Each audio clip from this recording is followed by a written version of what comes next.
over the Dallas Cowboys and their quiet offseason.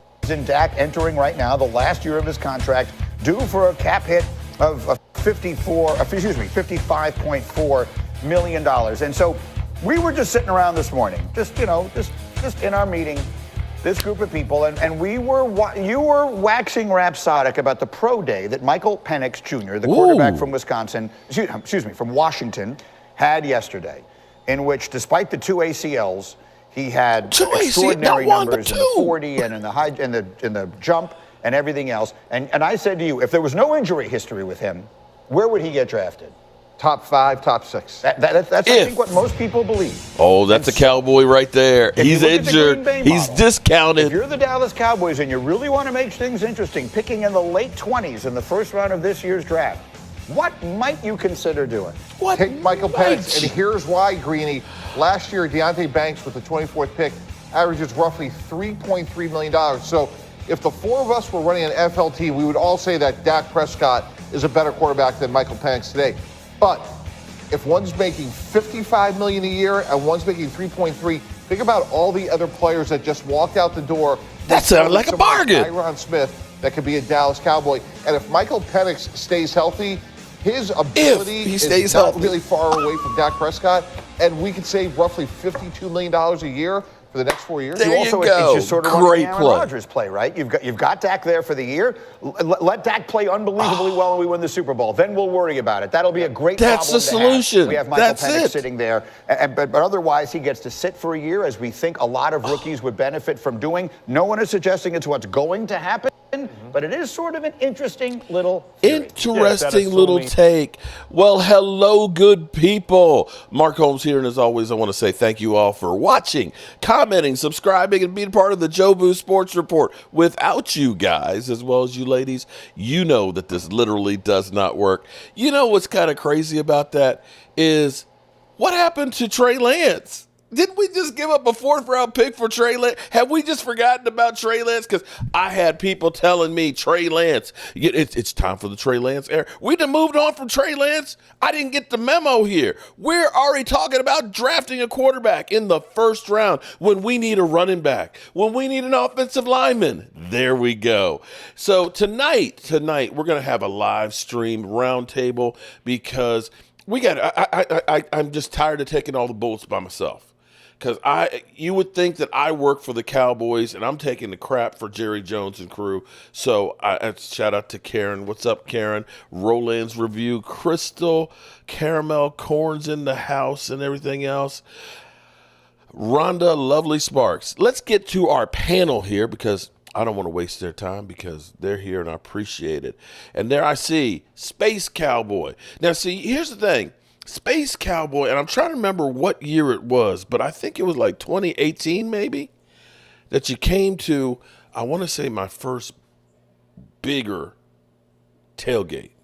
Because I think that was 2017. Yeah. 2017 the game versus Washington. Yeah. Scooter Magruder came by too in that one. So that was like, it was incredible. That was like the start of it. You know, that tailgate launched 1,000, well, not quite 1,000, but quite a few of them. Space, how are you doing tonight, man? Doing good. Trying to make sure the team doesn't give me an aneurysm this offseason, but we're taking it in strides, I understand they're doing their due diligence, but we're going to do our due diligence tonight to try and provide as much information as possible. Okay. And not BS anybody about what you mean don't pull a Joneses? Yeah, well, at the end of the day, only so much pie to go around, so. Okay, let me say shout out to Miss Gibson in the house, too, up in here. Lady Libra in the house, Derek Young. I'm going to do my best to try and keep up with the chat, too, because you guys are the key. Brian SoCal, I'm waiting for that logo. I also have Game Time Brian, who is working his way up the charts. Game Time. What up? Man, are you delivering the mail tonight? I was off today, man. So that means you got extra energy for tonight, man. I got some good energy. I just got done going food shopping for Easter. I got to go back out tomorrow. But, yeah, we're doing good. I got a video up earlier, so I'm happy about that. All right. More importantly, I'm happy that we got a nice crowd in here already. Let me just roll through some of the people in here, and then we'll get down to the meat of the issue here. I don't know. You got Twiz, Vinny Hagan. What's going on? Jeff Lee. Who else? Brad Harris, my brother from another mother. What's up, Brad? Philly D's in the house. Elena Walker. We got our Eagles corner. Kid Cowboy 66. What up, my man? Renee Allen, welcome to the show. You seem new here. Thank you for stopping by. We hope you stay. We got who else we got here? Let's see. Mike Aldana. You got Tayana Ellis is in the house. Yeah, we're doing good. Fly Parks. Yes, you did take a big hit today. I'm sure we're going to get into it. Mark Hutchins, Chris Johnson. What up? What's up, everybody? I miss Space Cowboy. I miss Primetime Phil. I miss Mark. How you guys doing? All right, and let me get my man, Primetime Phil, man, from the sunny South there. What's going on, man? What's going on, guys? Man, there's two faces I haven't seen in a while. I've seen your videos, Space Cowboy, of course, Mark Holmes. I just got these little like quips up, ready to just when you come through on the chat, just like Godfather, that one part of the old school where he's just all like, he's just waving them off. He's just like, yeah, man, you crazy. Like, it's just, that's what I think about you, man. Congratulations on getting over 100,000. Oh, thank you. Brian, of course, man, you're hitting it, man. I'm very proud of you. Thanks, man. Everything I'm trying to stay consistent. I'm almost at the 6,000. That's what Mark was saying since the beginning. Be consistent. Be consistent. Do it. And I think the last year, with us going to the draft, of course, it was kind of just a shell shock experience. In a sense. Yeah, it was just like, oh my God, did everything happening? Just how everything's kind of planned now. Getting there before, leaving a little bit after. I'm looking forward to this year, but obviously with the Cowboys and the lack of offseason moves, I look even forward more to the draft, So that's all we got. It's all we got, man. It's all we got is the draft. Let me say hello to Karen up in the house here. What's going on, Karen and Joanne Gonzalez? What's up, D-Space? All right, so let's get down into this thing here because we've got the whole Dak Prescott haters rejoiced earlier part of the week when they heard that Dak Prescott and the Cowboys had talked about the contract situation and they've come to an agreement, and it doesn't look like there'll be a contract done right now. And so everybody took that as the Cowboys are moving on from Dak Prescott. What's up, Dre? Then we had Joey Epstein. No. No. Anderson. No. Who was it? That's your girl. Anderson, right? Anderson, Justina Anderson. Justina Anderson, like that's it. There you go.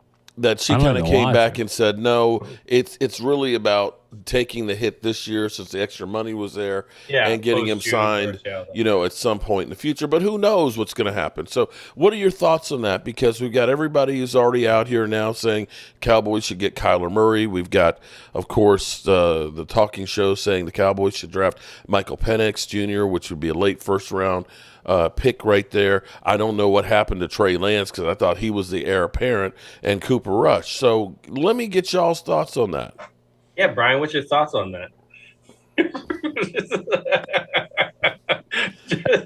Don't hang me out to dry. I'm doing something. I know. I'm messing with you. I can go. I can Space. You can go as well. Let Space go, man. Yeah, that's fine. I mean, we understand. Look, the report came out saying that they haven't given out any formal offers, or Dak's team hasn't reached out to try and get a deal done, which this isn't the first time this has happened. The last time we got into the whole contract talks with Dak Prescott, they went slow. And usually with how Todd France likes to operate as an agent, or, for his guys, specifically Dak in this case, because he is representing him, he waits for the team to send the offer out before starting to play hardball, as an agent would. There is a mutual, the word I'm looking for, there's a mutual partnership between both of them. They want to get the deal done. There hasn't been anything saying that the Cowboys don't want to get the deal done yet. So we're just kind of going off of what we're seeing. So I wouldn't be shocked if they don't do anything until 2025. And this is not just me on a hopium type of thing. It's the fact of the matter is that the Cowboys just need to have a plan and stick with it. And from what I understand, they want to wait until 2025 because they can do some stuff with the rollover with the cap, which I'm going to just be honest with you. There's no benefit into waiting because all that's going to happen is the price is going to go up. The rollover isn't going to make much sense at that point.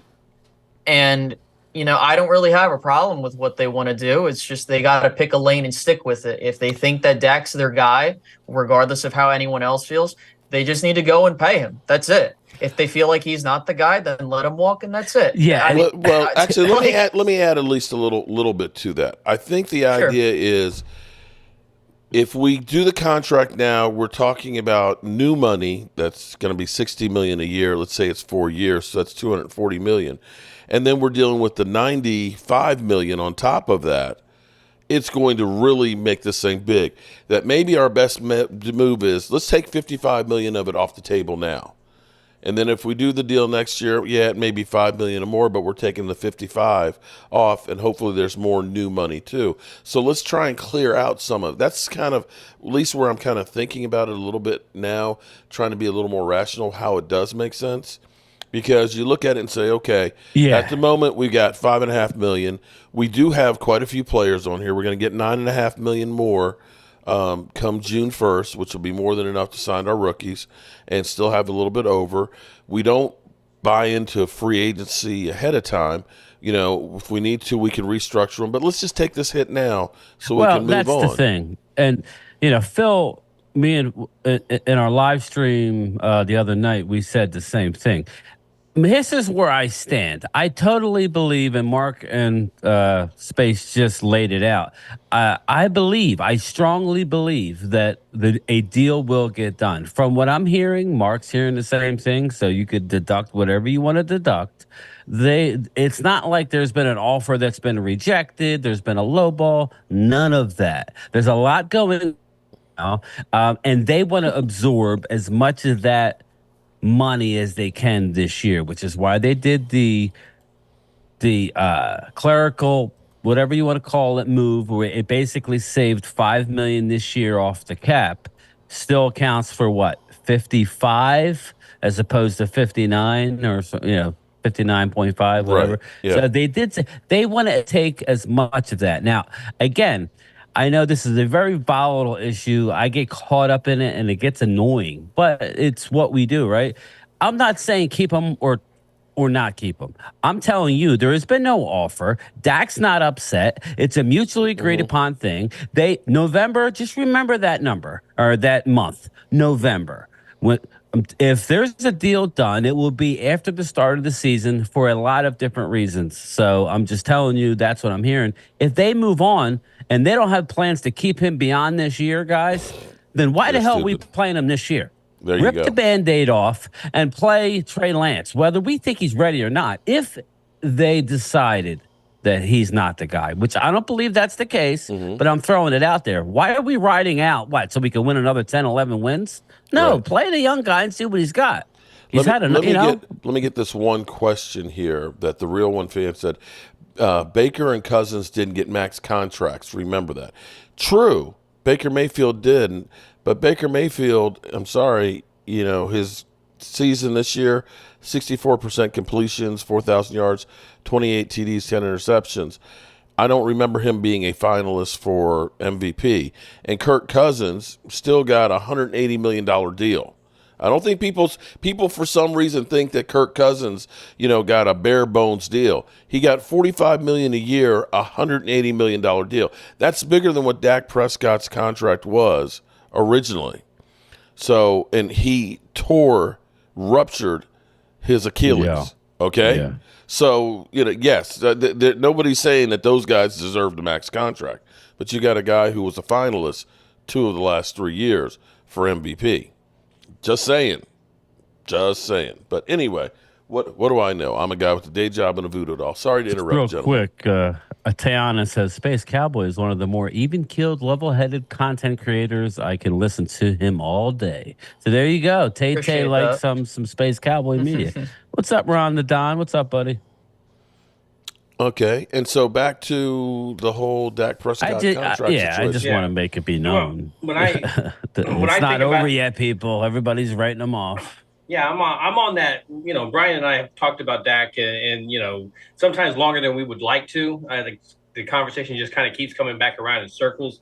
I think it's funny because a lot of the people that are on those talking head shows are the same ones that were bashing Dak Prescott throughout the whole years. And now you're talking about, there's a little glimpse of possibly moving on, and they jump on that. And of course, it's news for them. But when I look at these contracts with Dak, it's like I've said with him, you've already gone through the growing pains of all those years where he was going to, become at least a decent quarterback. When I look at the Cowboys and their playoff troubles, he's not the one I look at. I automatically look at the defense and seeing what they weren't able to do. All these great quarterbacks at least need a defense that keeps them in the game. So when they do get going, boom, here, they can start their magic. Now, with Space Cowboys, I think it really hits it on the head when he's talking about the contract negotiation with Dak. I think it's a different time around. It's like going on a date with someone, it's like, I tried to go to the club with them and they didn't like it and stuff. And maybe this next time we go out, it's a little bit quieter and stuff. It's just the same thing. Negotiations, they don't like it, all fast and everything. They just want to take their time and everything. So guess what? We're going to go ahead and romance them. But I think Mark as well, man, we're trying to get as much off that table for the next contract. And, but hey, if he's not the future, can't get gloom about it. It's just let's move on. Let's be ready to move on and build around a younger person if that's the case too. Well, see, look at it this way though. Okay, if you take the bullet this year, okay, and you do end up getting that contract next year, then you're in a position to go ahead and say we only have $40 million of dead money that we've got to go with. You know what I mean? And so you will be getting a bigger, ceiling there as far as the number contract. But you're not now trying to deal with $90 million. That's a hell of a lot of money that you're looking at and saying, we got to hide and do something with. Take the bullet this year, see what you got with Mike McCarthy and everything else and so on. Which kind of brings me to my next question now, because what you're getting from all the talking heads is the Cowboys aren't re-signing players because they don't have the money to do it. And it's only because of Dak Prescott's contract. But we've seen when Dak Prescott was $680,000 for 3 years and then $2 million his fourth year, in which case the Cowboys did not extend him, had him playing on the last year of his contract. Basically a prove-it year, because I'm seeing somebody in the comments saying, what's wrong with making Dak Prescott prove it in the playoffs again? Nobody else has to prove themselves. Justin Herbert, did he need to prove himself before he got 51 last year?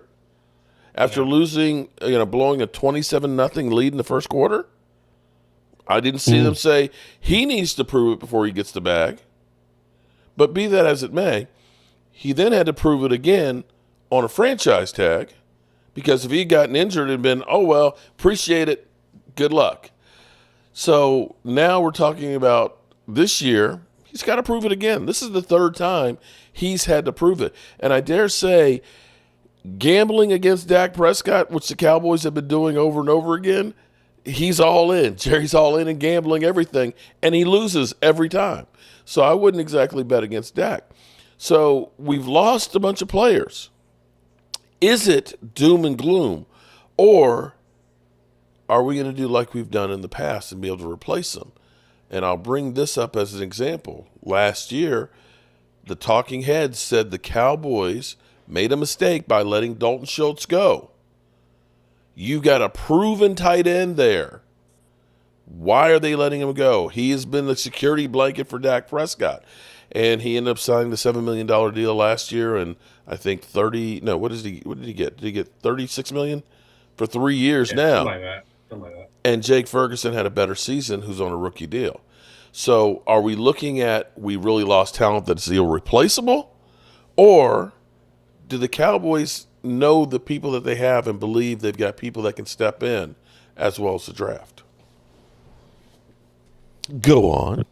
I mean, look, this is what the Cowboys do is they take guys that are backups and or depth, elevate them to starters. You get quality production, but then where they get bit when it comes to their failures is that the depth they fail to replace just isn't there. And we can look at how things happened last year when they needed to address linebacker when it got thin. There you go. And they didn't.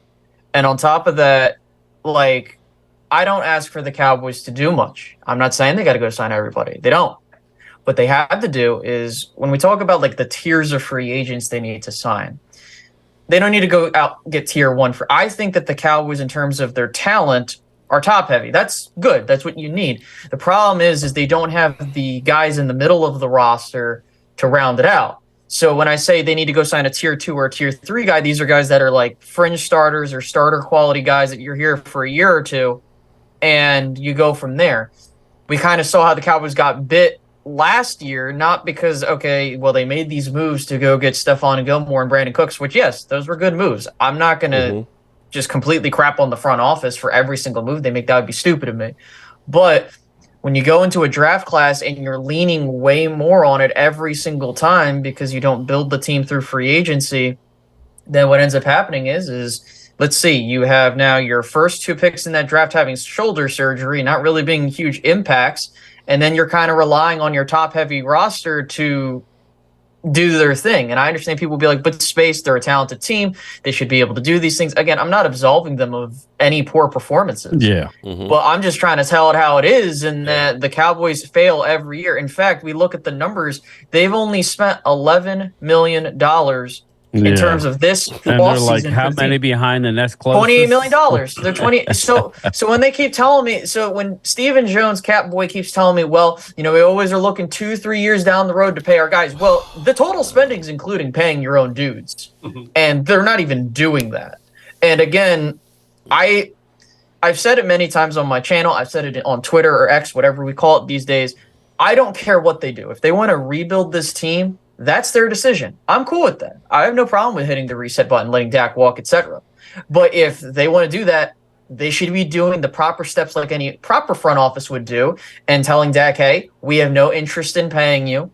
We want to facilitate a trade. We can work with you. And they can kind of try to do what Seattle did, because Russell Wilson's an example of someone that had a no trade clause waiting. In fact, he was supposed to go to Philadelphia, and he said no.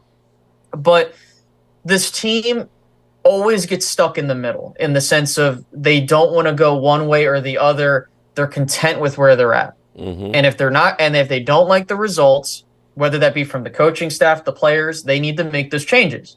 And that's where I think the energy needs to be directed to the front office more so, because they're the ones that ultimately make these decisions. And I don't trust them a whole lot to go out in free agency and sign the right guys. I don't trust them to make the necessary moves to get us over the top. And it is what it is. Listen, well, first, let me get to my super chat. Mark Hutchins, shout out to you, my man. Quarterback is the least of my worries. We need to worry about the offensive line and the offensive backs. We need Mark Hutchins. I think we need to improve both lines. And I think Space hit it on the head when you first started the stream.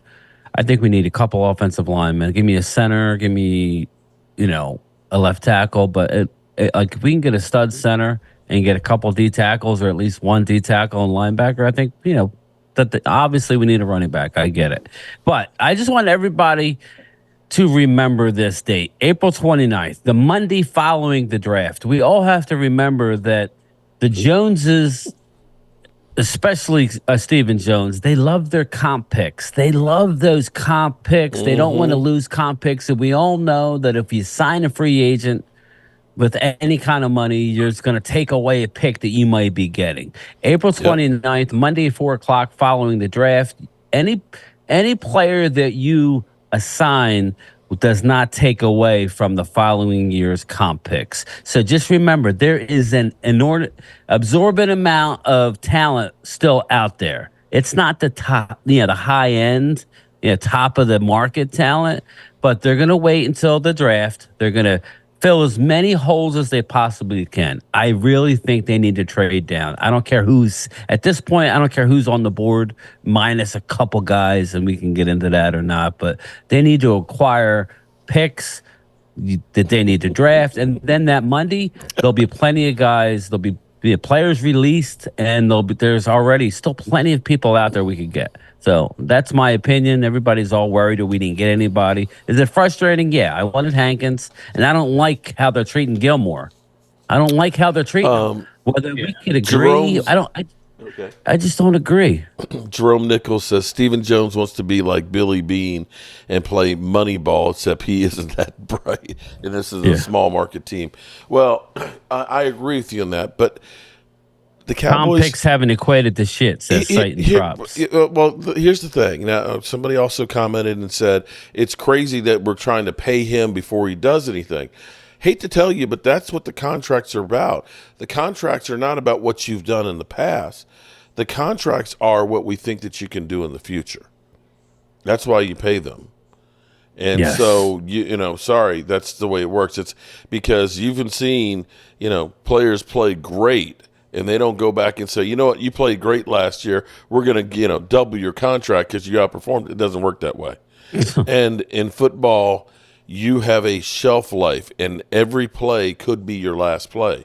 And I'm not mad at the players for getting everything that they can, because I see Jerry Jones, with the 350-foot-long yacht, a couple of helicopters, and billions of dollars. And without the players on the field, they're not getting that. So get what you can, because you're putting your life on the line. Regina Green in the house. What's up? Okay, so I gotta say, let me jump in on this region. I'll let everybody jump in there.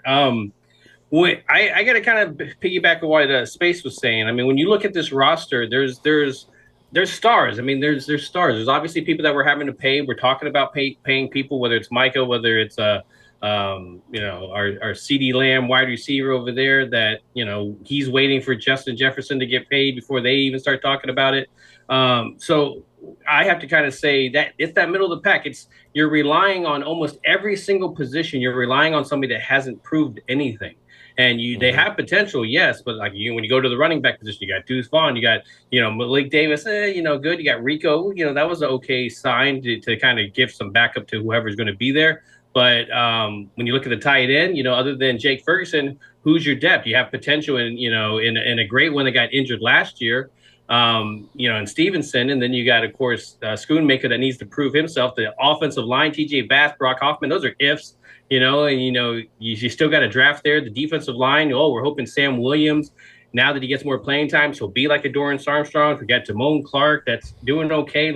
So there's a lot of what ifs, and everybody kind of needs to come together in order for it to work out. So that's a lot of gambles. It's just like kind of the draft to me, where you can pick 7 people, but that's not 7 starters. It's not 7 for 7 that you're picking. You're hoping that that's the case.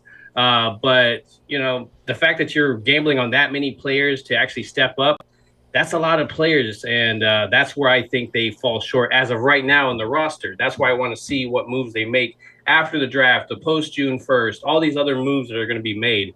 I'm interested to see what this roster forms into. Okay. I want to actually get Space Cowboy in this. For those who don't know Space Cowboy, definitely check him out. Does a hell of a lot of work on Twitter, and I will say that his numbers and statistics I will take against anybody on ESPN. He's very, very analytical. And you were saying when we were talking in the green room, okay, actually we should say the blue room, the way Phil's channel just looks like a sea of blue. In the blue room here, where you were going back and analyzing the Cowboys playoff games. One thing that was brought up by my brother from another mother, Law Nation, was a Colin Cowherd clip where he was talking about how when the Cowboys have 30 or more rushes in a game, that he's got a record like Pat Mahomes. When they don't rush for 100 yards, he's like 9-22 or something like that. And I know people will say, see, he's got to have a running game. Well, if you'll remember with Emmitt Smith, the Cowboys were 57-19 when he rushed for 100 yards. So even the great Troy Aikman needed a running game. So, Space, what were you were talking about looking back at the playoff games, the problems that we had? Yeah, I mean, the biggest thing that I see is that we have a problem controlling the line of scrimmage on both sides of the ball, especially when you go back and look at the losses. Really, the only time that we've maybe been in a situation where it's been an even fight was this, that being the first playoff game that Dak Prescott had in his career as a rookie.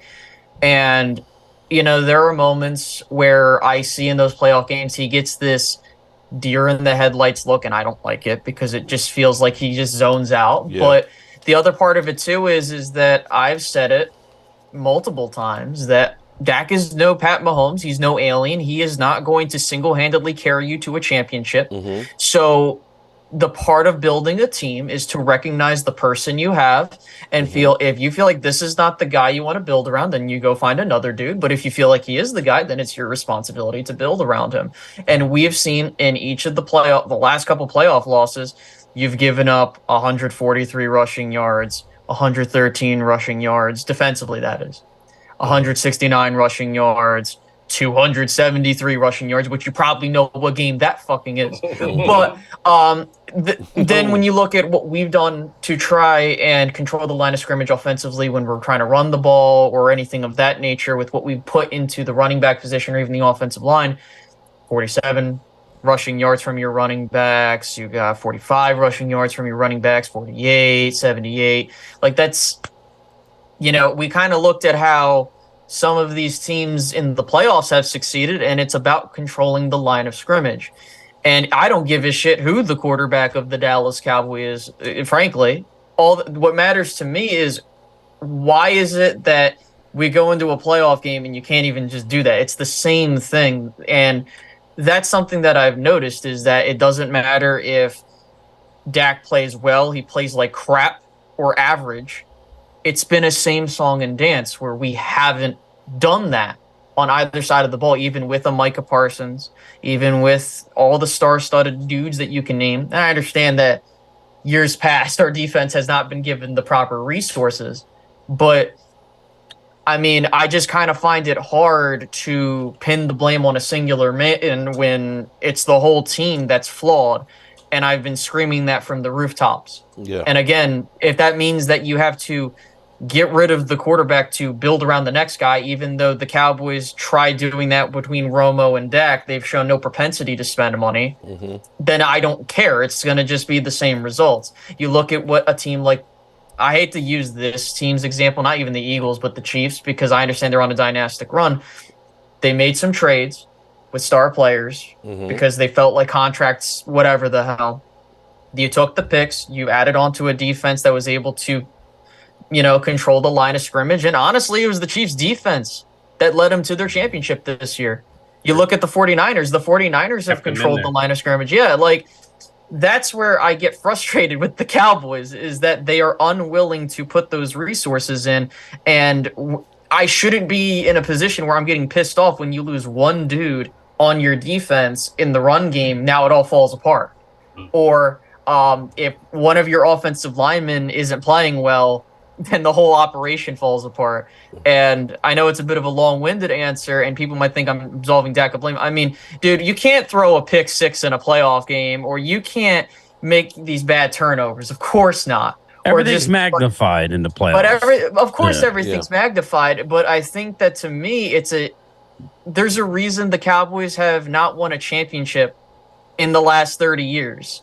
I mean, I'm 25 years old, going on 26 years old, and I can tell you that seeing two franchise dudes they claim they're franchise dudes in Tony Romo and Dak Prescott, like, I don't know what to tell you. It's like these were the same conversations that were happening after the 2012 season, if I remember correctly. Like, oh, the Cowboys have the opportunity, or 2011 season. Oh, they should move on from Tony Romo. They should go get a quarterback, which I think people need to understand. And when I say I don't care what they do, like, I'm not going to sit here and say, like, look, me personally, I don't want them to re-sign Dak Prescott because I feel like that they're using him as a crutch to make excuses for them not wanting to do their job. And honestly, I'm okay with the change. But everyone's going to keep saying that I'm a Dak fan and this, that, and sure, he's on the back of my wall. I support any player on the team unless you're being a jackass. That's the thing. I support the logo. So, let me get Sight and Trope I got to get here. a couple super chats too, but go ahead. Sight and Trope says rumors are that Jones bet against the Cowboys in the playoffs,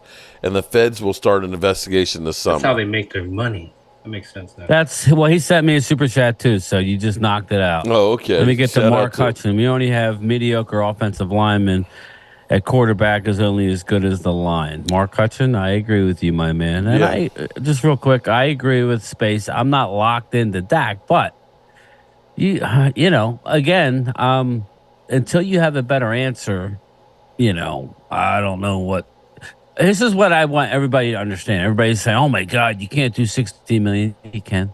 So this new if they're proving it this year. If they were to re-sign Dak Prescott, it's not going to cause an issue. It's going to be a 5-year deal. They'll add a couple void years. It's not a big deal. Like, when they re-sign CD, it's going to lower the cap. When they re-sign Micah, it's that might hurt a little bit. But let's just stop for a second here. Let's just what's up, David? I just had a brain aneurysm because I was driving today. I was driving today, and all of a sudden, out of nowhere, I get a ha text message from Philly 500 with nothing with it, just laughing, and I'm like, what? Just random laughing at us, and then he sends me a thing with Howie has got with all the people that they've signed this year. Now, keep in mind. They paid their quarterback. He's $51 million a year. They took a $34 million deadhead a few years ago for Carson Wentz. They end up signing Barkley and everybody and their sister. Now, they did lose Hassan Reddick, but they've got $45 million of money for next year and still have like $30 million right now. The problem is the Cowboys don't know how to manage the damn cap. Here it is. We're just talking about one quarterback. Atlanta, they drafted a quarterback first round. They just signed a $180 million deal with Kirk Cousins. We can't sign any free agents, can't hold our own guys, and we can't seem to get a quarterback contract together. You know how many quarterbacks make more money than Dak Prescott? 13. Now, here's the real... Is that with endorsements and stuff, too? Forget the endorsements. Look, you know what? You're only getting endorsements if you're playing good. This whole thing, just because you're a Cowboy player, you're going to get endorsements. How many endorsements did Andy Dalton get? I think he got like a car sales thing. Now, here's the real issue. Here's the real issue here, because when you think about Dak Prescott's rookie year, and he went toe for toe, had 3 touchdown passes against Aaron Rodgers. Aaron Rodgers makes a miracle play in the end, and they win. You know what's crazy is Zeke Elliott had 125 yards in that game, 5.7 yards a carry. That was probably the last time a running back actually went over 100 yards. Then 2018, he played 2 games and had 184. So he averaged 92. He got paid more money than he got paid. So he averaged. He went from 5.7 to 4 yards per game. In 2021, he had 31 yards on 2.6. In 2022, he had 53 yards in 2 games for a 2.3 yards per carry. All we hear about is in 2021, the Cowboys were loaded and Dak Prescott failed. When you go into the playoffs and you are running, your lead back is getting 2.6 yards a carry, you're fucked. Thoughts? I mean, how the hell else are you supposed to win a playoff game when you're one-dimensional? Like, if I'm an opposing defensive coordinator and I can stop the run and I'm forcing the Cowboys to pass, especially if I get a lead in that game. Like, I'm not, like, anybody can see that. And I think that's the thing. No, Space. Not everybody can see that. Nobody sees when the defense can't stop a run. Nobody sees when the running backs can't run the football. Nobody sees that the offensive line can't block. All they see is Dak Prescott and say, well, he threw 2 picks. And we lost. It's Dak. We just need to get another quarterback because he can't rise to the occasion. I mean, look, Dak didn't play well. I don't think he did whatsoever. Not early. And that's just the honest opinion of it, is that when you make mistakes, like if we're talking about this, I'm just saying this last playoff game, I will say you can't, even if, look, Dak accounted for 14 points because of his 2 interceptions, regardless of what we want to say. But the fact that my defense could not give me a break to try and mount a comeback. Look, I don't give a shit if I'm down 28-0 at home. We've seen comebacks before, and the part of it has to be you need to make stops. And for God's sake, we bring up Justin Herbert. He was a part of a team that was up 26-0 against Jacksonville, and Trevor Lawrence threw 4 interceptions. Yet they still managed to come back. Still lost. And I think that, like, if my defense can't give me a stop, like, and you're asking the quarterback to play perfect. I mean, and he's not playing well. You're going to lose that game. And your running backs aren't doing it. Right, because you don't have any ability to run the football because you're basically boned from the first. Like, that's when I knew the playoff game was over, was when Dak threw the pick six. It's like, all right, dude, there's no way in hell that they're going to mount this. And that's the thing that I talk about before with the deer in the headlights look, is just I don't know what it is. I can't tell you tangibly what it is, but every time that we get into this flow, like, it's like, what the hell? Like, it's like you got, hit in the head and you're like, whoa, like, what the hell happened? And, I just don't really care at this point with what they want to do. Look, if Dak was at fault for the playoff game, all right, whatever, then move on. Like, that's the part that I don't understand, is that when I keep saying that, hey, I give the context. I said that I don't have a problem moving on. It's still not enough for me to say that, like what else? Like, I mean, hey, we've seen, if we've seen enough, we've seen enough.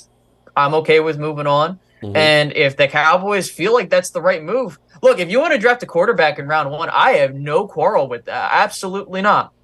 I just think you just need to manage the situation right, like any front office would. That's all. Yeah. I have to look at it as well too, though. Like, okay, let's say somehow they're able to pull off something, or they decide to go with the young guy and stuff. Do you feel good about putting a young guy behind this offense right now? You'll ruin them. Yeah, I mean, the offensive line, to me, that's the weakness. I mean, as Mace is saying, is like the interior of both lines. The fact that as soon as Fredericks went out of that lineup, the running game went down every year. You're paying these running backs top dollar to have to do nothing, but you're not giving them anything. As much as Tyler Biotish was at least a substitute, he wasn't pushing forward. There was no push in the line. Why the reason why we went away from Connor Williams and he went to Miami was there was no push and he was just getting bulldozed by power. Yeah. So we just need to get back to the basics of just getting on people and pushing them around. Yeah, and I think that leads into Mike Zimmer. And, just like with Sledhead's comment, Packers won the game throwing the ball. They won the game every which way. Yeah, I don't know what they did. They could flip the coin, whatever they want. Dan Quinn has to take a big responsibility for the loss. Yes, it wasn't any one player. We can sit here and say, Dak, he played horrible. Don't look at the final passing numbers. That was all garbage. But, he played horrible. But so did the defense. The whole scheme, playing zone when they're not a zone really playing team. Mike Zimmer, what he does best is disguise. He loves to blitz the A gap. He likes bigger boys. He likes playing press man on the outside. These are all things that I love in a defense that I'm glad are back. Nothing against Dan Quinn. I'm not throwing any shade on him at the door. He took another job, but I think it's going to help this team. I just want people, and if we're going to start talking about the draft or whatever, I don't want anybody to get caught up in any one name. You can't, man. Bodies. You're going to get heartbroken, man. They need bodies, and I've been doing a lot of mock drafts, and the best thing we could do is trade out of the first round. I know everybody wants that fifth-year option, but unless you're getting a quarterback, dude, it's like I've said it before, then is it really worth it? I mean, I just would try and get like another 3 and another 4. Let's trade back to like the high 20s, and then maybe trade back again into the mid 30s. Stock up the top 100 picks. Get your center, get your running back, get your linebacker, get your D tackle, and then, like I said, once that Monday after the draft, then you could fill in the holes. It's not as bad as people think. But I am interested. I just want everybody to know I'm interested to see Trey Lance get as many reps as we possibly can. We gave up a 4th-round pick, which now, in retrospect, the Joneses did a horrendous job, evaluating the market, in my opinion. We overpaid yet again. And Mark, the floor is yours, but they overpaid yet again. And I like Trey Lance, but nobody... This is the problem for the Cowboys is we pay too much when we get somebody, and we don't get enough in return when we trade somebody. So for everybody that says blow it up and rebuild, are you really going to trust these guys? Because now, they gave up the 4th round pick for Trey Lance, and you see where everybody else is gone, price-wise, through there. When you see Amari Cooper, we only got a 5th round when here it is, A.J. Brown was the number 1 pick. Do we actually think that if they traded Micah Parsons that they would get value for him, that we'd end up getting when Chicago got from the Raiders, Khalil Mack. Do we expect them to get a trade like that? No. Everybody lowballs us and charges us more. So to think that, for everybody out here saying, trade Dak, well, you got a value. If you could get him to trade, you think you're going to get 3 or 4 number 1 picks for him? You're not. We're talking about the Joneses. And by that logic, if Dak Prescott's a terrible quarterback and he can't win in the plailplayoffs, then no team should trade for him. There you go. So we can't have it both ways. But look, I don't know what. I'm not a pure expert. I don't know what you do. All I can say is that you can really go either route. And do I trust the Cowboys to rebuild? Not really. If I'm just being honest. Mm-hmm. But if they, give Trey Lance this, I've reached the point where I just don't care what they want to do. They can do whatever they damn well please. I think that in terms of what you brought up, Mark, for the trade compensation, the Cowboys have had a problem like this for years now. They've always overvalued guys. Mm-hmm. And I think it also comes down to how teams interact with the people in the front office. There are certain teams that do not want to trade with you.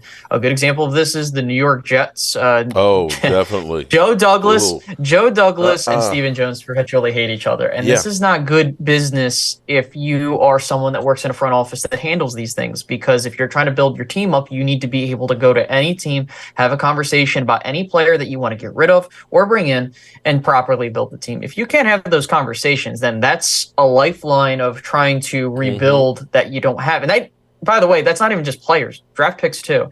And so do I think they can maybe get a 1st round pick or 2 for Dak Prescott? Yeah. I think some team would definitely do that. But again, I don't know how those negotiations would go. For all I know, they could just fuck around and they could just be like, hey, 1st round pick's good enough for us. And I don't know. I think that Micah Parsons should net you several 1st round picks, knowing the talent he is. I mean, for God's sake, you could look at a guy like Brian Burns, who's a fantastic player. He was supposed to be traded to the Rams, I believe, for a 1st and a 3rd. I could be wrong on that. I don't have the numbers in front of me. But you can get value. The Cowboys just have this weird thing. But to that point about getting Trey Lance, I didn't have a problem with it because from what I understand, the Cowboys wanted to use the 4th round selection where they got Junior Fehoko, and instead of that going after Aiden O'Connell as a developmental quarterback. Mm-hmm. So I don't have a problem if you want to add dudes into the room for competition to see, because we got to understand that Dak Prescott, he is now outside of 30, not outside of 30, but you know what I mean? He just turned 30, he's going to be 31 this year. We understand he's had some injury concerns, except for last year, he managed to play all 17 games, which is fantastic. You can't ask for more, but you always had to be prepared. That's my thing. And sometimes the Cowboys don't, not even sometimes, they don't prepare for that. Well, didn't prepare. Here's the question, though. Okay, so if everybody's out there saying, well, they should draft, a quarterback right now, then if you need to, say you need to draft a quarterback, then why did you trade for Trey Lance? If you're literally saying we need to draft a quarterback, then what was the point of bringing in Trey Lance? Let me take a look at that draft class. Something would have to give. I mean, even if you drafted a quarterback, how are you going to balance that through the year? I mean, you got Trey Lance, you got to let Cooper Rush go. You got Trey. Something has to give there to keep that guy on the roster. We saw when we tried to dangle Ridgeway, a whole bunch of other players, and everybody just kind of got snatched up. So they're not really good at doing that. So it's just like, if you're not going to commit to having that guy from the draft in your roster, then it's almost a waste of a pick just to go for a quarterback. Well, here's the problem with Trey Lance is you're not going to, well, I don't assume they're going to pick up the 5th-year option on him. No, they already, If you're saying, let's go draft a quarterback this year, if you're drafting a quarterback this year, you're looking for him long-term, then you're not going to sign Trey Lance at the end of next year. And you still got Dak Prescott. Yeah, you can't have him signed. None of that makes any sense. Signed. Yeah, exactly. Yeah, because I Then don't you think literally Trey's going gave to away go a a lower fourth-round pick for contract to be a nothing. backup. I think he's going to try to go somewhere to become the starter and What get they starter would money. potentially get is another comp pick, Yep. and maybe and Maybe best get that case, fourth back. Yeah, Yeah, but your comp pick. Okay, do you think that if he doesn't play, how much do you think somebody's going to pay Trey Lance to come out? That's what I'm saying, though. You might get a fifth or a sixth, and you gave up a fourth. No, yeah, I mean, I get your it. Backup, yeah. I swear they were willing to roll the dice, and use him as leverage, whether they want to admit it or not. I think it all goes into the pot. This is the Joneses here. They want to use everything. They use their own media. A lot of times their own media doesn't even realize they're being used. Poor Jane. Jane Slater. I mean, they just throw out things. Yeah, and I love man, Jane, they're like her. Yeah, exactly. We like her. She's like her accuracy's like 10% because of the crap that they feed her. It's not her fault. But I mean, they don't even know what they're going to do. Dak won't get re-signed. Cowboys will be in purgatory for a long time with Steven in charge. The free agents will sign after the draft. Will be vet minimums and choke in the playoffs. And Jerome Nichols, shout out to you. I see two different bad aspects. Number one, our guys are too entitled and don't play in big games. Two, the Joneses don't address team needs, and you can't build an entire team in the draft. Leroy Glover was the last defensive tackle, and we still need defensive tackles. So then that brings another then question. Shout out to Jerome Nichols and Sight and Tropes. Is why is it that our stars don't come out to shine in the big moments? Micah Parsons in 4 playoff games has 1 sack. We saw CD, who says he wants to be the highest paid, not show up early in the game and his head was not in it and says, I need to grow up. So why is it that we have this issue of we them boys, but we're not them boys in the playoffs? I mean, look at these. I mean, do we have champions on this team? Do we have people that have won national titles, high school championships? Like, that's my question. I mean, do they have those winning pedigrees with these guys in the lineup? As much as it's a really good, talented roster, they're not used to playing in those huge games. And so I don't know if the nerves get to them in the beginning. It's terrible to watch as a Cowboy fan because obviously you've seen it through the whole season. You know what their weaknesses are. Mm-hmm. And so to me, and I have to wrap a lot with the game plan. I mean, where was the game plan majority of the time? It's, Parsons is getting blocked and triple teamed and stuff, but you don't try to help him. You don't try to scheme to try to get him over there. I think, Dan Quinn, I think what's going to happen with that scheme, that whole thing when he's over in Washington, is the negative that he had over with the Cowboys is going to be a positive for Washington because in Dallas, he was up in the stands. He was up above, not with his players talking. I always thought he was a better person when he was talking, kind of like Al Harris when he's in there. And Washington, he's obviously going to be on the field because he's going to be the head coach. So he's going to be in their face. He's going to be telling them. So I expect him to be a lot better. But it's just this team. I'm just so I can't rely on a whole bunch of young guys because you got to tell me like. A majority of these guys are young. This is already rebuilt. As much as we wanted, we got Dak, we got Micah, we got all these other guys, but we got 75% of the roster, probably 80% of the rosters are young dudes that need to prove it. So to me, it's already rebuild mode. But hey, we're capable of at least winning. So, I couldn't tell you. I mean, to me, I've always said it's a culture problem because there's always this glitz and glamour that comes with the Dallas Cowboys, and it doesn't feel like the same hunger is there from the top down. Teams are built from the top down, not from the bottom up. When Jerry Jones got here to Dallas, he had a hunger to put money into this team, make it a winning team, and then after he got that, then it kind of feels like it is what I understand that that's just a very simple way of putting it, but I hate this whole narrative like. They're nervous come playoff time because we heard that. I'm not using the Garrett period of time. I'm talking about now. No, because of course we're here and now. We hear it in 2021. Mike McCarthy comes in and says, well, our guys were nervous, which is egregious to say because you as a coach are responsible for making sure our guys are not nervous and come out like a bunch of dumbasses and just embarrass themselves on national television. But it happened. Then it happened again. There wasn't really the talk of them being nervous. And then, I keep hearing this thing. Like, bro, you've been to the playoffs 3 straight times. And I don't know if it was nervous, though, this year, though. You know what? I think it was more cocky. Oh, I agree. I think they this year, once we got home field advantage, the Dallas Cowboys, they've won 16 straight at home. They're going to get a couple. Sometimes I think they buy into the hype. Well, and they figured, we're just playing the Green Bay Packers, man. We beat the Lions. We beat the Eagles. Man, you literally had Sam Williams and whoever else that were advertising the victory party the next night. They went in there, we got this. And they got bitch slapped. That's what happened to the team. That's what happened to it. They were overconfident. We're playing at home. It wasn't nervous. You got punked. No ifs, ands, or buts about it. By the time you woke up and realized we're in a dogfight, it was too damn late. They're dropping passes. They're, it just, to me, everything. It doesn't seem. Is that what it is?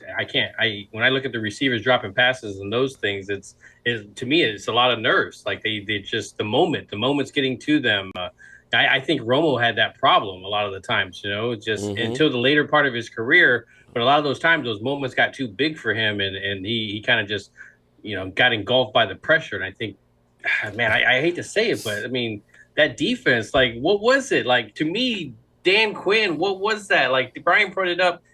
Green Bay was terrible against man-to-man coverage. I mean, that's what the Dallas defense did, and we just changed it all up. There's a lot of frustration. So.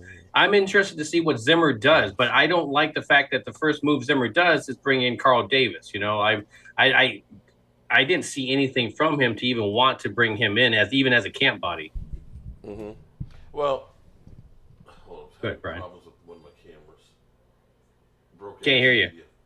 You're muted, my guy. Sorry, having a problem with one of my cameras. Broadcast media here. Oh. All right, I got shot out and came back in. I want Dak to stay, but I will agree with you, Brian. As long as we win a Super Bowl, it won't matter our QB or who our QB is. I just subscribed to Space Cowboy Media, so sounds good. Thank you. Got another subscriber, Space. Brad Harris is a good man. It's good to hear. Thanks, Brad. Thanks for the super chat, my man.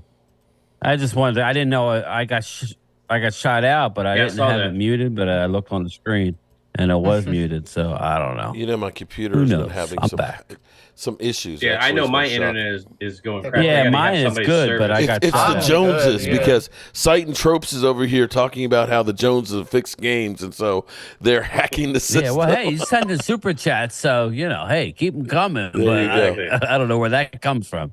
Well, but here's the thing that's kind of crazy. Randy Sight has a super chat for you. The thing that's kind of crazy to me we still seem to have the same issues that we've had forever. Okay, Dan Quinn. Okay. Think about 20. Okay, now for everybody that says we had the team on 2021, I want to go back to 2020 and say. You remember how bad our defense was with Mike Nolan? Defense. I don't remember the defense being good. Our defense was historically bad. We gave up more points in 2020 than any other year ever in the history of the Dallas Cowboys. LB the rest of the way. Okay, and we went 6-10. So then to turn around, everybody says, "Well, 21, we had a great team." But if I remember right, Zeke Elliott hyperextended his knee midway through the season and dropped about a yard per carry. Tony Pollard was dealing with plantar fasciitis. Michael Gallup was having injury issues. And can I trust that Eric Scott's going to step up as well, too? So to me, there's like 6 guys that I would at least feel like they need in order to push for a championship. There he is, Mark Holmes. Hey, Mark, welcome to the chat, man. The How are you? Welcome to the... Sorry, people. Broadcast media. I was able to get to my super chat, so it didn't bother me. Okay, well, my apologies. I have my laptop. See, this is my traveling roadshow, which was usually what I would take to say, like, the draft that we're going to in, like, 3.5 weeks, guys. And so yes. Yeah, it's coming right up. Space, Yeah. are you going? Yeah, it's coming right up. Space, Yeah. are you going at all? No, I won't be I'm able gonna to. start remembering Space Cowboy when we plan these trips. He's Yeah, right. exactly. He's close to Right me. there. He You might just want to pick him go. up, yeah. I text him from now time to time. Yeah, Yeah. he's got me started Not- here. Lola in the house. Reach out Shout to out me to and all, Lola. but that's all right. Nah, yeah, I got you. It's all good. I'm busy that particular week of the draft, and I got to stay here. So, but I appreciate the offer. That's for sure. Yeah. We got to go do a game or something, man. Oh yeah. And Big D. Okay, so my apologies again. I'm going to probably have to, because I'm here trying to do what I do at home.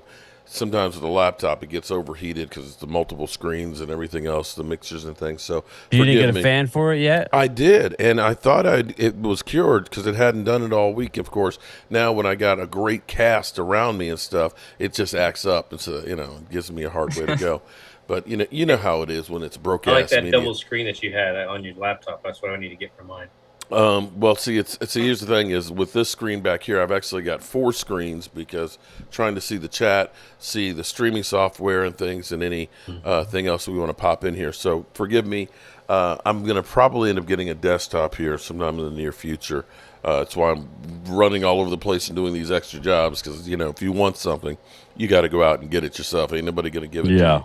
Get it down, dude. So the thing is, so here's I was telling you guys earlier that I was listening because all this stuff feels like deja vu. Oh, man. Yeah, every year. Doug Gottlieb 4 years ago said the Cowboys should just move on from Dak Prescott. And what they should do is trade up with the Lions to be in a position to draft Tua. And you'll remember people were saying tank for Tua. And his thing was you'll probably have to give up a couple of number ones, maybe Jalen Smith, and maybe a couple of other picks to move up there to get that far. If we had drafted Tua in 20 and gave up our first and second picks, that would have been Micah and CD, and who knows what other picks that we would have given up. Would we have been better off in that situation? Is that a possibility? What could happen to us now? Could we be in quarterback purgatory? You could say what you want to say about drafting another quarterback. Well, you could say what you want to say about Kirk Cousins, but if you look at the Commanders who franchise tagged him twice, they would have been in better shape had they kept Kirk Cousins instead of all of the players that they went through. And here's one of those things that's also interesting is when you look at some of the quarterbacks that have left and won Super Bowls, Peyton Manning was one, of course. They had Andrew Luck that they thought was going to be the guy. When you think about Kurt Warner, they had Eli Manning. He goes to the Cardinals and gets to a Super Bowl. And I'm trying to think of who else is on that. Oh, Tom Brady. Tom Brady, they thought that they were going to be moving on and had the guy that was going to be there drafting in the first round, but that didn't work out too good for him. The Cowboys, if they move on from Dak, doesn't sound like they've got anybody that they're looking at that's going to be the heir apparent. Am I wrong? Do you leave and give up on a guy who's been an MVP finalist 2 of the last 3 years? A guy who's been breaking Cowboys records and say, that's okay, we can just find another quarterback. Is that logical? I think it depends on the approach. I think the problem is with how the Cowboys are currently constructed. You have a lot of young dudes coming into their prime. And given with how quarterbacks typically operate, they're usually good until 35 plus. I think that's starting to shift to the older age. If some of these quarterback prospects we can fall in love with, but it's all about where they land, how the team builds around them, and also what's the timeline of the team. If the team is in a situation where they're completely bottomed out and they don't make any moves or just trade all the pieces away, you get a situation where you go like 2-15, like the Panthers. I know it's a very recent memory, but I like to, because it's here and now. I will say, you might have a situation where you could be like the Texans, where you go out, you start adding these pieces, you be aggressive, you get your dude, and you could do that. Yeah, but actually, this is actually interesting because they got a king's ransom for Deshaun Watson. I think they still have another pick this year because of that. But they were also bad for 2-3 years, so they were able to draft over and over and over again. Are Cowboy fans prepared to be bad for 2, 3, 4 years, possibly? I don't know about the majority of Cowboys fans, but I'm okay with going through that process if they do it right. But that's the thing. That's the key thing, though. They have to do it right, which I don't have faith in that. But the thing is, and this is what I want to be very clear on, is that it's not like Madden where you can just plug and play another dude and it's majestically going to work out. I've seen teams get guys in the first round and they just are absolute crap. We're talking about dudes like Paxton Lynch, the Cowboys were looking at. Mm-hmm. I've seen dudes that looked fantastic in college. I understand I'm young, but looking back, and seeing what they put on, like a Jamarcus Russell, for example, a dude that had no work ethic, but he had all the God-gifted talent in the world. Trey Lance, a dude that had no opportunity, but it feels like he can't get into a rhythm because he doesn't have the ability. So it's kind of like by virtue of not having time, he can't really be – he's a bust by that metric. Mm-hmm. But I think the thing is that if the Cowboys feel like that they don't like who Dak is, they got to be like, all right, dude, let's go get someone else. But they can't come crying home and being like, well, at the end of the day, we got to get ready for that. Let's just throw Michael Penix out there because that's a name that's been like, 2 years down the road, we got to get ready for that Michael Penix contract, regardless of how well he performs, right?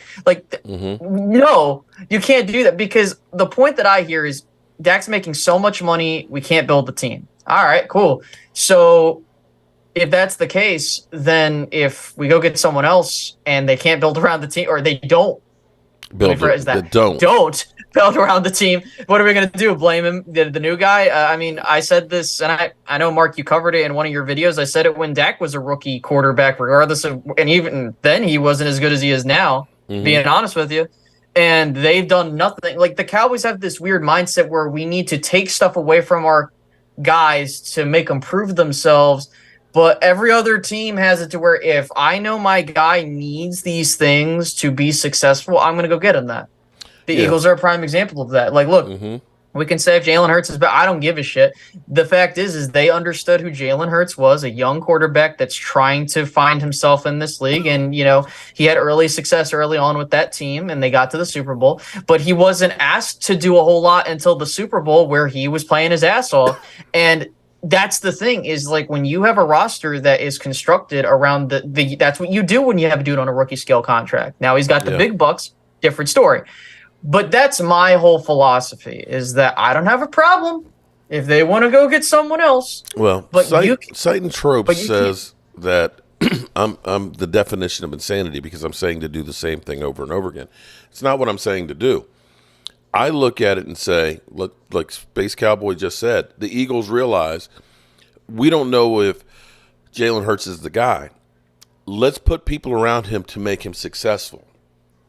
And if everybody keeps saying, well, Dak Prescott can't elevate the team by himself, then why aren't we going through and trying to surround him with people that will help him succeed?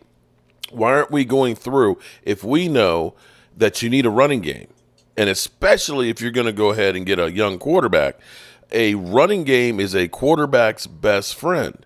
If we know that we have not been able to stop the run forever, why aren't we focusing on fixing those things? The one thing that actually gives me a little bit of hope is that Jerry Jones, when asked about the culture, and he said if the culture is running the football and stopping the run, then we have a culture problem.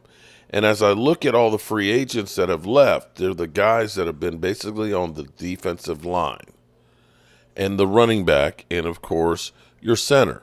Those are guys that definitely relate in the issue of the problem we have. Now, the question will be is, will they do anything to improve those? And I think Mike Zimmer is the new chef. And I'm not trying to cook with the old stale shit they had in the cabinets.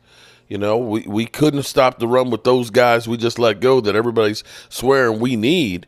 Maybe the Cowboys, which have been good, dare I say great, at getting bottom-tier guys. Nobody was excited about Dante Fowler when they signed him. Nobody was happy about Jaron Kearse saying, yeah, we got a safety. But it turned out those guys played well enough for us that, they're wanted elsewhere. And here's where I say maybe there is something to what the Joneses say. When we look at Dorrance Armstrong, nobody believed in Dorrance Armstrong taking over for Randy Gregory. And here it is. He played better than Randy Gregory, got paid. How do we know that Sam Williams isn't going to do the same thing? How do we know that Goldston can't do what Dante Fowler did? How do we know that Brock Hoffman can't be as good or maybe better than Biotish? And if those things are true and Mozzie Smith, who has put weight back on, gets an opportunity with a different coach who believes in fat guys, you might not be as bad as you think. And if they can get another offensive lineman, if they can get a legitimate running back, we might be where we were at least last year, where we're a playoff team. We've been left for dead the last 3 years. Nobody looked in free agency and said, that's a Super Bowl contender. Am I crazy? Yes, I am. When I'm a little hung up in the sense that, I like the idea. There's a part of me that likes the idea of moving away from Dak, getting, maybe a year or so down the road, like what Space says, where you're resetting yourself and actually building around a young guy. Because even when Dak was there and they had that rookie contract, we were still eating Tony Romo's contract as a top quarterback being paid. So it wasn't like we got to build this amazing team around him with all that money. So to us, it's we really haven't been able to do that for a while. But hold up, bro. It wasn't all 4 years of his rookie contract. Yeah, but the thing about it is we were paying a lot on their offensive line. There was a lot of big contracts on that offensive line. So to me, I don't feel like they've really had that opportunity to build around a young guy. But we've had those Quincy Carter years. We've had all those other ones, and it's hard to find a starting quarterback. So I think that's why I'm more on keeping him around, because it's a hard position to find. The problem is the Cowboys have lucked into getting their last two quarterbacks. Well, who's the running back you see in this draft that could come in here? No, hold on. Wait. Let me go back to this one. The Cowboys lucked into Tony Romo because Sean Payton kept him around.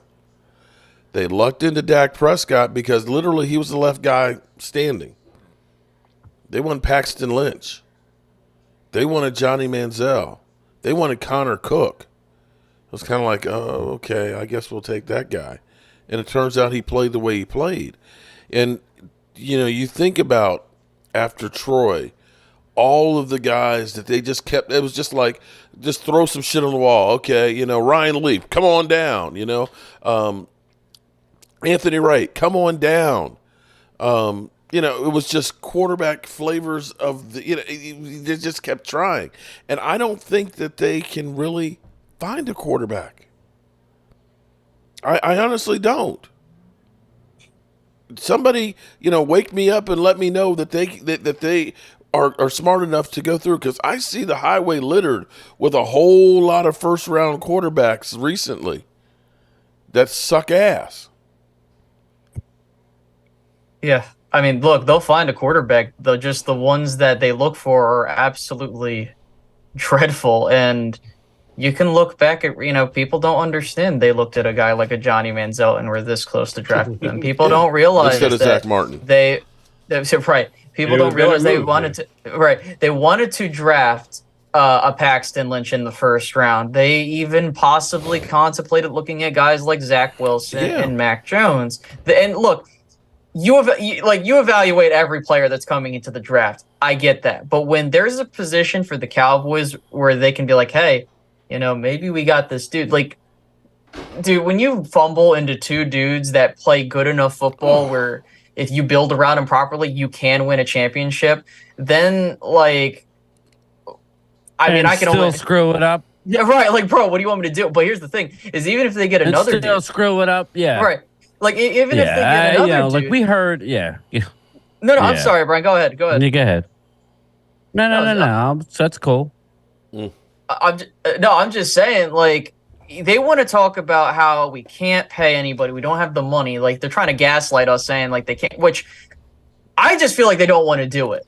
Honest to God. Like, the thing is when you touch contracts and you're moving them around, like you see the Eagles do, like you see every other goddamn team do, for the most part.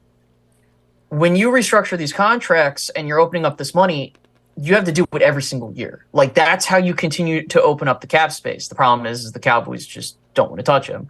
And that's fine. And I would believe you if, in this, that being the front office, if you're like, look, you know, we're kind of strapped for cap. We're waiting to spend the money. Oh, okay, I got you. But, like, to me, now's the time to strike while the iron's hot. You can't just go for 4 straight years telling me in this Mike McCarthy era, hey, we're saving 3. I don't care if that's to your own players. I don't care if it's for someone else. Bro, just don't BS me. Like, you know, that's where I get pissed off. And that's where, even if they go get another guy, don't just bullshit me and tell me, oh, we didn't have them. I get it. Like, if you look at how things are structured, if you let Dak walk next season, then you're going to have a $40 million cap hit in 2024 and a $12 million cap hit in 2026, which, hey, if you want to eat that, be my guest. But again, I don't, and this is where I get so wrapped up in things, because it's just so funny to me and how people don't understand this idea of, like, you know, you can go down that road. You can walk down that road if you want to, but they can't cry foul when they put themselves in these positions. Like, to me, the energy, not to get wrapped up in this again, has to go back to the front office. If they think that if they feel like some of these dudes don't deserve paychecks, they'll pay them. Okay. But they will. This is where I got annoyed a few years ago. You know, yeah, they went right to Stephen Jones after the Eagles. Okay, we could say I have a lot of Eagles subscribers in here, and shout out to you guys for dealing with the Dak talk, but it is what it is. You know, after the Eagles won the Super Bowl, okay, after the Rams won the Super Bowl, they went to Stephen Jones and Jerry, and they snickered. Well, and we don't believe that's the right way to build a team. Yeah. Like, we want to stay relevant year after year. Well, hey, 2 years after the Eagles have been to a Super Bowl since then. The Rams went as far as you did since they blew up last year. So that's where my problem is. It's not any one player. I don't like how, and me and Mark got into it a lot last summer. We were going back and forth. It was jokingly, but it kind of was. It wasn't. Yeah, we were going back and forth regarding Stephen Jones. And if anybody has any doubts, it's the front office. That's what it is. You're only as good as the people that are leading you. I'm surprised that I guess that NDA that Mike McCarthy has must be really strong, and he can't say a word, because I don't know that I could sit back and take all the BS that's coming. I mean, who puts everybody on a 1-year contract and expect to have any kind of success? Me and it Madden. Doesn't work. Oh shit. Okay, my bad. It doesn't work, people. This is not how it works. What do you think the players in the locker room are looking at? Mark can tell you right now. He did a couple of videos on it. What did Brandon Cook say? What are all these players coming out? How you're treating Stephon Gilmore, who's nothing but a class act and wants to be here and will take less, guaranteed, to play with his buddy. And yet, he's throwing shade at him now. Dry because it's bullshit. This front office is killing the team. That's where it is. I don't care where you stand on any one player. If they draft another quarterback, a young guy, they bring in a veteran, then they have to do more than what they're doing right now to try and win a Super Bowl. I'm sorry. You know where we are right now? We are like the Seattle Seahawks after they lost that other Super Bowl a couple years down the road. Because, see, what made that team great was they had a great defense that was lights out. Let's be clear. You're talking about Dan Quinn leaving? Right? Well, not just Dan Quinn, but actually Marshawn Lynch leaving. That's true. Because Russell Wilson was, when they won the Super Bowl, I think he had 23 touchdown passes. You had Marshawn Lynch that was getting like 1,300 yards, and they had a great defense. They were balanced. Russell Wilson became a better quarterback, was throwing 40 TDs in a season, but they weren't as good a team because they were relying so much on the pass. And this is the same thing that happened to Tony Romo. If you look at Tony Romo's best year and the best team and opportunity that we should have won, it was DeMarco Murray. he had 34 TDs and 9 interceptions. You know, and DeMarco Murray had 1,800 yards. That offense was incredible. Now, the defense took the ball away, but they weren't a great defense.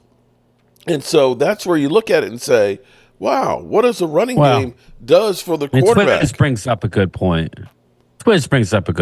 And I've said it time and time again.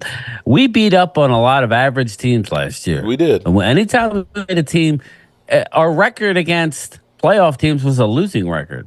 And then, like I told Space earlier, these things tend to get magnified against better competition. You have a problem stopping the run, you may be able to score points against a bad team and take that phase out of it.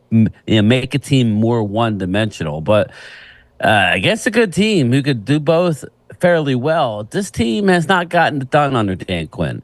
Listen, the one thing Dan Quinn brought to this team and this defense, they were a turnover machine the last few years. And they could get after the quarterback. But it all comes from getting that lead, and that's why you saw, and Mark, I was watching your video the other day where they were hammering Micah. Now, I kind of like the fact that they're going after Micah a little bit just to bring him down a notch, just for my own silly little, mind. But I think it was kind of warranted. I mean, in his playoffs, he's got 1 sack in 3 games? 4 Whereas games. he seems to put up a lot of numbers against when he's front running. That's kind of how he is. Now, I love Micah, but we'll see how he goes with Mike Zimmer. He needs to show up when the lights are shining the most. Yeah, agreed. Definitely agree.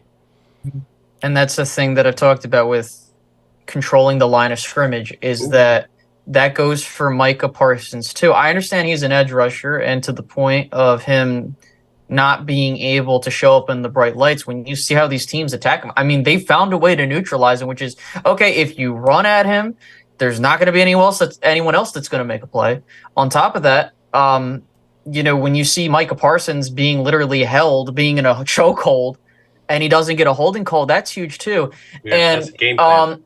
but dude, there are people that will go out and be like, yo, you can literally just hold Micah Parsons and you'll that's be the thing A-okay. is they were holding him with 3 players and it was okay. So let's go ahead and just limit it down to 1 player holding him and we'll be good. There you go. And that's the part that makes me laugh is that, we talk about how they perform against the upper echelon of competition. And it's one thing when you get beaten up, but when you are in a situation when you're in a close game and you can't make a stop, to me, when this defense gets turnovers, they feel unstoppable. Mm-hmm. When this team that's seeking turnovers doesn't get those turnovers, then they just turn into an average defense because it feels like they're more predicated. Again, this isn't any analytic. I mean, even analytics show you that if they don't get a turnover, they're not performing well.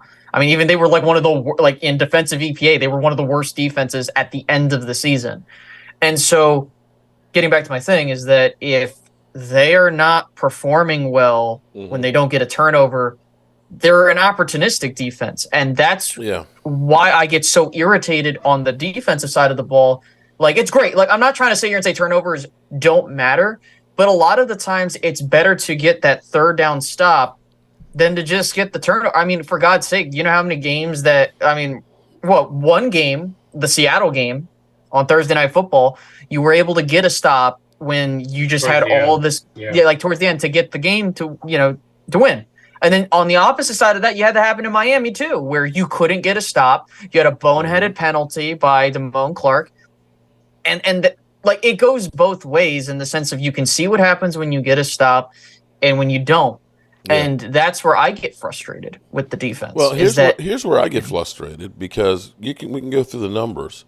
We play the Cardinals, 222 yards. You play that one was you play San Francisco, 170 yards. You play the Eagles, that first game, 109 is respectable. And then you go to Buffalo, and Buffalo gets 266 yards. Miami was the only one that you held a team under 100 yards and got the loss. But when this problem we had was all season long in stopping the run. And this is where Stephen Jones gets in our way with this whole mentality of we believe in our guys. I can agree with that to a point. But when you don't have any linebackers on the roster, you got to do something more than that. You can't have a 207-pound middle linebacker. Sorry, it doesn't work. And Dan Quinn, who inherited an atrocious defense, let's be clear here, it was terrible. He ended up saying, we are going to be a team that can get after the quarterback, which was great because it did force a lot of turnovers. But if you look at the guys that we have, after Mozzie lost all the weight, Hankins is only 300-pound guy we had left. They got rid of the Quentin Bohannons. They got rid of the John Ridgeways. And things. So you had guys that were pass rushers that like guided missiles. But if I'm putting my hand in the dirt and I'm 340, 330, and I'm going against a guy who's 260, 270, I'm going to bull rush right past him. And especially if I've got a linebacker that's only 207. I mean, Jordan Love basically laughed at you. He's like, I don't want to throw against that secondary. But you had a D-back as a linebacker. We knew we could make some hay run the football. And that's exactly what teams did. It's not rocket science. You got to be able to stop the run. And you got to be able to run the ball when playoffs come. It's different football. Yeah, So, definitely agree. if we don't do something about that, I don't care who the quarterback is. And as much as everybody wants to say, it's Pat Mahomes is not as good this year as he had been in some of those other years they won the Super Bowl. Without that defense, because he threw that interception when they were down 10-0, that was almost in the red zone, and their defense held and gave him the ball back. If Pacheco was not running the way he was running in the playoffs, they're not winning the Super Bowl. They're not. That was a team that played together. Am I crazy? Agreed. No, you're good, man. And all we get is, well, your quarterback sucks. Well, yeah, he did throw 2 interceptions. And you know what? Part of the problem was his number one wide receiver is checking out, and he's trying to force the ball to him to get his head in the damn game. And your running game is non-existent. The only other weapon you really had was Jake Ferguson. So when you don't have anything clicking, what are you going to do? Rely on your $60 million quarterback. Oh, wait a minute. To do what? To do what? Is he going to throw the ball to himself? I just find it interesting, and not to deviate the conversation. I'm a big proponent of matching energy, especially if. No, we have no energy. Like, dude, look, if Dak Prescott's going to get all this shade just for the quarterback position alone, then Lamar Jackson deserves to get the same shade. Justin Herbert deserves to get the same shade. Who else? Josh Allen. Josh Allen. Yeah. Josh Allen deserves the same shade. And look, I respect all those dudes. I do. And I'm not saying that they deserve to be hated on. Oh, they made it hard. Dude, the fact is like, I don't give a shit how many. Like, if Dak Prescott won MVP this, I would not have given a flying fuck, honestly. Because, at the end of the day, we know what the goal is. It's to win a championship. I just think it just irritates the living hell out of me that there are other dudes in this league that are arguably less accomplished or maybe just as accomplished, but they don't get the exact same heat. And listen, do I think that Lamar deserves heat? Sure. Dude, for God's sake, you limited Kansas. Yeah. You limited and hey, if anyone wants to bring up that 49ers playoff game where we limited them to 19 points, hey, fair game. I got it. I think Dak played pretty bad in that game. Mm-hmm. My thing is then all I hear is like, oh, it's okay, it was the MVP. Like, I just hear this stuff about Lamar, and I'm like, Lamar had home field advantage, and you mean to tell me that when the Chiefs only score 17 points and you are put in this position where you can win, you don't all this shit and I know it's not. Hey, by the way, I'm not saying it was all his fault. By the way, I'm not saying it was all his fault either. That team did not come to play. But I'm just saying, please, if we're gonna go after Dak, which hey, I'm okay with, you got to go after all these other dudes too. Just saying. No, that nobody does. Look, I mean, that's the curse of being Cowboys. Because really, Josh Allen, the first year they went to the AFC Championship game, but every year they've gone, less and less and less. And you actually have to look at it and say, when they played us, they decided we can't throw the football with Josh Allen like we're doing anymore. We need to start running the football. And that's what turned their season around, was taking the ball out of Josh Allen's hands more so he would stop doing the Josh O-nos. And that's recognizing you've got to be balanced. You can't just have a gunslinger that's always going to just throw the ball. That was the problem we had with Tony Romo too many times, that it was just, we just lived and died by the sword. And if we don't get balance, and if we don't get this defensive line together, it's going to be the same results. Mm-hmm. O-line, D-line. Speaking of that, what do you guys think about the draft? Well, I thought we were going to talk about the draft, but it's kind of late now. Shit. Yeah, I'm okay. It's past my bedtime. I don't blame you. Shoot. We might have to do a take two.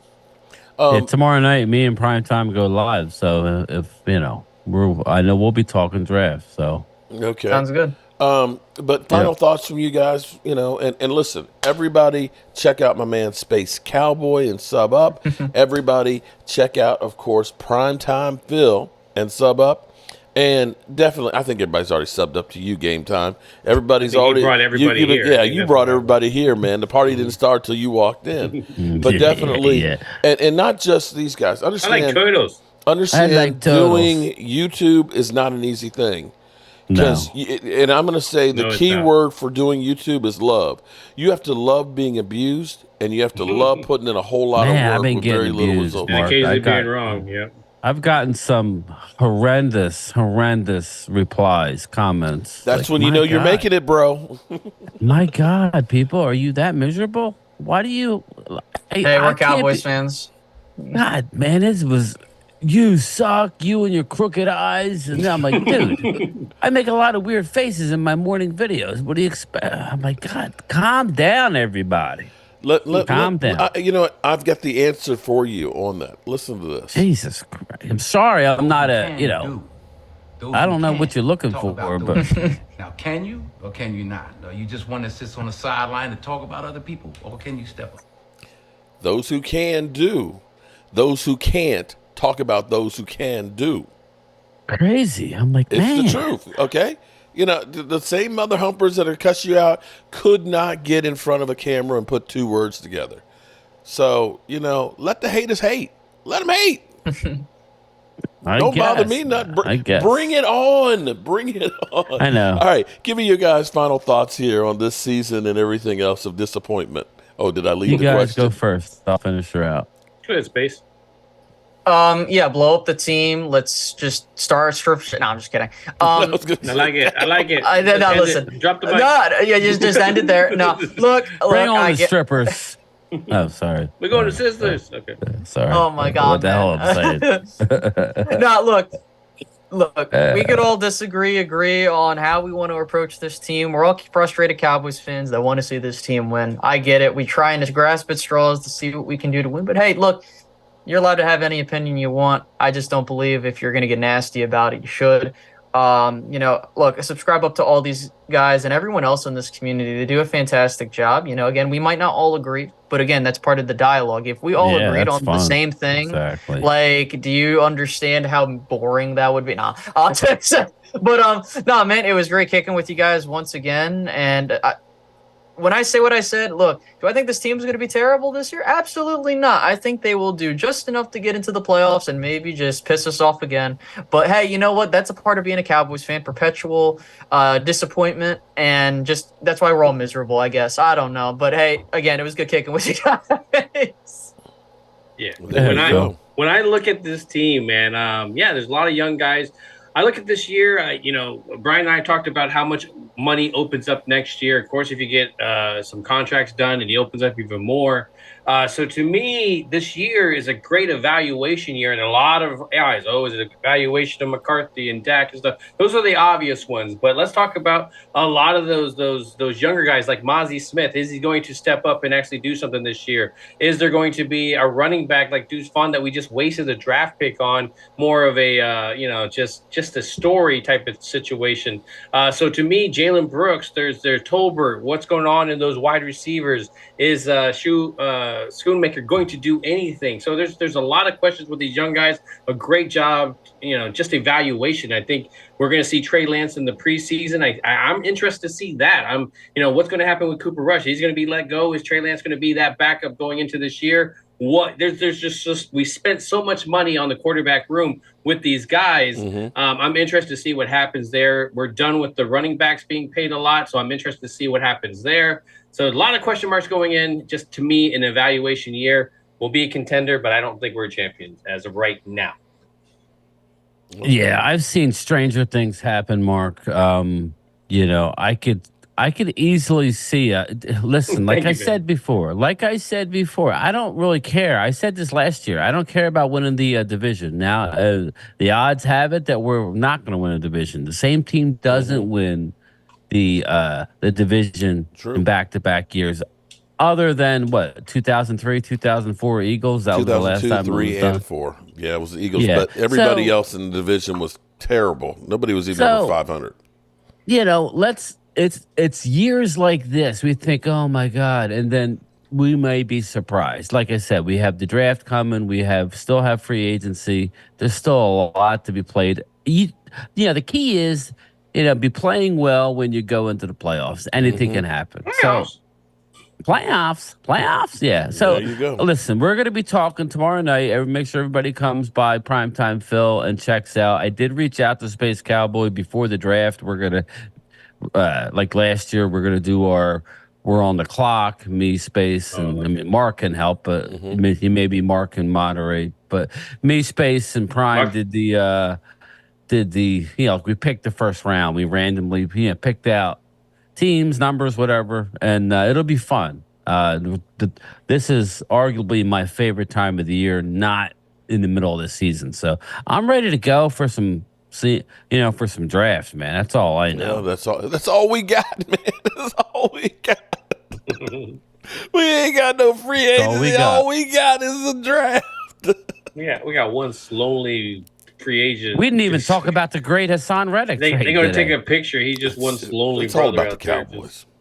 Yeah, it's all about the Cowboys tonight. But thanks, Mark, for letting us. We're going to do a video. That's not right, Jermaine. And Mark said, let's just do a live. So. Yeah, that's what I was from the first thing this morning. I kept telling everybody, tune in tonight. I'm going to have special guests, man. It's all good. It's all good. I was 7 o'clock. It's like, I don't know if I'm going to be back here by 7. It's like, I thought we were doing a live stream. Worked out. It worked out. No, this was great. I appreciate you guys. A wealth of knowledge. It's good getting other people's perception of what's going on. I come up with all kinds of crazy ideas, and I have been literally waffling from being pissed off because we haven't done anything. But then I go back and say, we never do anything. We haven't done anything over the last 4 years. We've done more subtraction than addition, and somehow we've been stuck in purgatory, if you want to say that, of 12-5. But I'll take that over 8-8 3 years in a row, or 5-11 3 years in a row. And I honestly feel like they're really, honestly, not that far away. They've got some talent in some areas. They just need to add some more pieces to it. We got to have some depth that when you lose Damone Clark, when you lose Leighton Vander Esch, that you've got a linebacker on the roster. That kind of thing. That you've got to get, real about interior defensive linemen and not let the ones you draft like John Ridgeway get away. So we'll see what happens. But as always, I appreciate you guys, and we're going to roll on out. So I will see you guys soon. Peace. Later. I don't know what to say, really. 3 minutes till the biggest battle of our professional lives. All comes down to today. Either we heal